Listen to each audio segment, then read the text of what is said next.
Hi everybody, this is Mr. Folly, and welcome to podcast 4.2. We're going to talk about the octet rule. 8 is great because it's full and stable. Explain my elements in which the first energy level and their valence shell are exceptions to the rule. Define Vesper theory and explain its relationship to the shape of molecules. Explain the difference between single, double, and triple bonds. Explain the difference between a molecular formula and a structural formula. Name, draw, and describe common shapes of molecules with 2 to 4 regions of negativity. So let's go ahead and do that. So, why do atoms bond? Stability occurs when a valence shell is full, and it's usually full with 8. Okay, so if you look here, I have sodium, which has 1 in its outer shell, and I have chlorine, which has 2, 4, 6, 7. And if they share that, or if they trade that, they're both full. Do you see how that both would double count for, or this one would give one away, and this one would take it, and then they're right there. Okay, so that's how ionic bonds. So stability occurs when a valence shell is full. Valence shell electron pair repulsion. This is Vesper. It's VSEPR, but we all call it Vesper, which is weird. Electrons repel each other and spread out. This determines the shape of the molecule. Use Lewis dots and connect the dots to share and get a full octet. I'll show you what a Lewis dot is in a second. Full means low energy and stable. So, Lewis dots for elements. Remember, hydrogen has 1 valence electron. It has 1 dot. This whole column has 1 dot. This whole column has 2 dots. This whole column has 3 dots. This one has 4, 5, 6, 7, 8. Notice how the D block, again, is neglected. Oh, poor D. Okay, so when these bond, that's how many electrons it has, and it wants to arrange itself so that it has 8. So let's start out by drawing some Lewis dot structures. So first of all, the first rule is the least frequently occurring, the rare one, goes in the middle.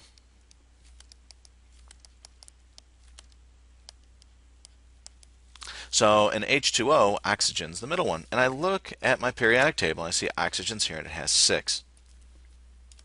So I add 1, 2, 3, 4, 5, 6. So like north, south, east, west. And notice I have 4 singles and then pairs. Single electrons bond. Okay. So now I have to add my H's. So I'm going to put an H over here because I know it's going to bond, and an H over here because I know it's going to bond. And I looked to see how many electrons H has. Look, H has 1 because it's in the first column. Dot, dot. And then I sing, connect the dots, la, la, la. Connect the dots, la, la. And I'm done. To check it, oxygen has 2, 4, 6, 8 electrons. That makes oxygen happy. Okay. Now when I look at hydrogen, hydrogen you might not think is happy, but hydrogen has 2 and 2, right? Now hydrogen is happy with 2. 2 is full for hydrogen and helium.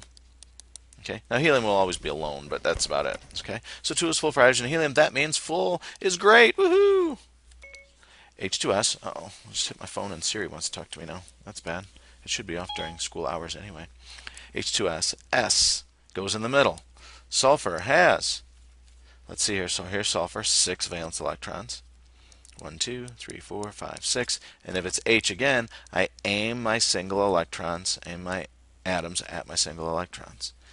Connect the dots, la, la, la. 2, 4, 6, 8. And hydrogen has 2, and this hydrogen has 2, and that makes it happy. Diatomics. So let's do our diatomic elements, if you remember, are H2, N2, O2, F2, Cl2, Br2, and I2. So I'll start with hydrogen.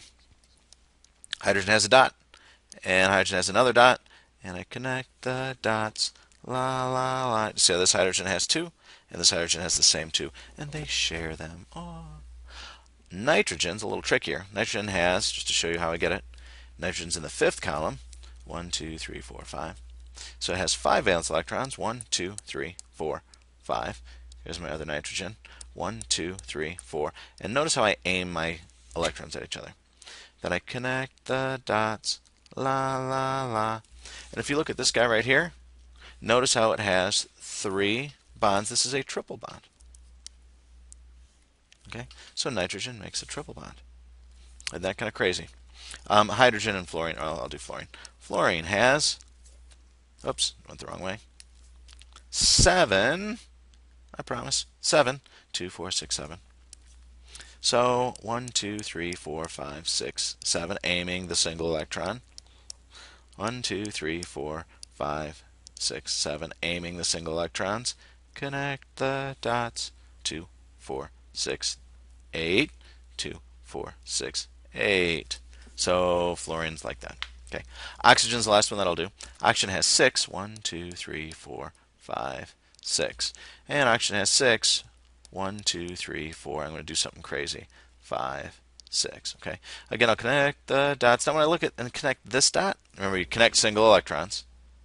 So then when I do this, I just rewrite it to make it look pretty. Oh, it's beautiful. There you go. CH4. Carbon's the least frequently occurring when it goes in the middle. And on the periodic table, carbon has 4 valence electrons. Hydrogen has 1 valence electron. You might have even remembered that from before.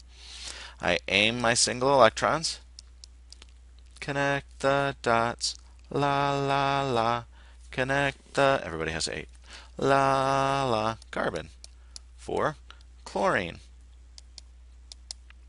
Whoops. Chlorine has 7. Now, when I'm trying to figure out where to aim my single electrons, remember I aim them at each other. 7 means that I have 3 pairs in a single. And 3 pairs in a single. And then I connect the dots. La, la, la. Connect the dots. NH3. Nitrogen has 5. 1, 2, 3, 4. Doesn't matter where you put the pair. If I put it here, that's fine. And then I aim my H's at my single electrons. H, H, H. Each H has 1.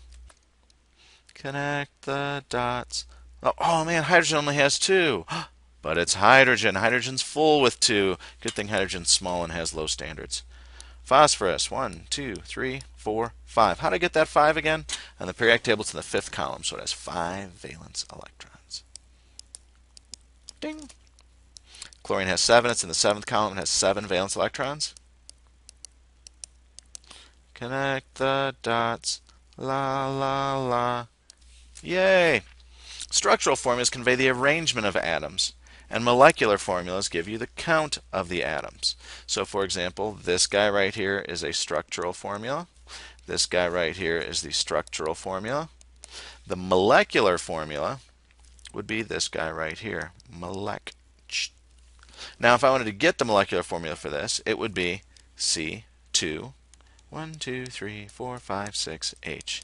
6. And a more typical molecular formula for this one would be C2, H, 1, 2, 3, 4, O2.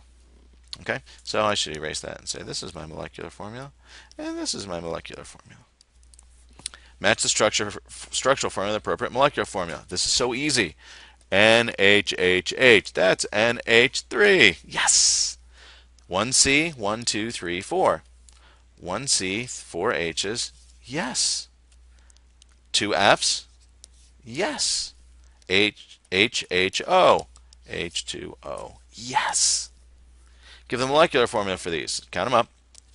H2, O2. I don't care what order you put them in. Ideally, you go from left to right on the periodic table, but that's all right.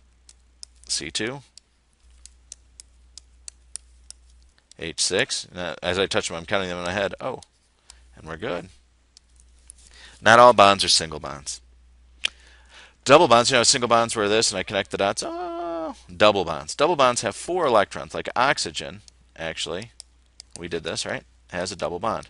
It's stronger, but not twice as strong. Stronger bonds are shorter. Shorter things are stronger. Triple bonds have 6 electrons. We saw this with nitrogen. Triple bonds, you would expect, and they are, they have 6 electrons, 2, 4, 6. They're stronger than single and stronger than double. They're shorter than single and shorter than double. Quadruple bonds don't exist. There's too much repulsion. Because remember, these things are electrons, and they push each other away a little bit. So if you put too many electrons in there, you start to get bad repulsion, and they don't bond. Review. Metals have an electron C that describes all properties. That shouldn't be there. Sorry. Covalent. Why is this? This is the wrong one at all. That's so sad.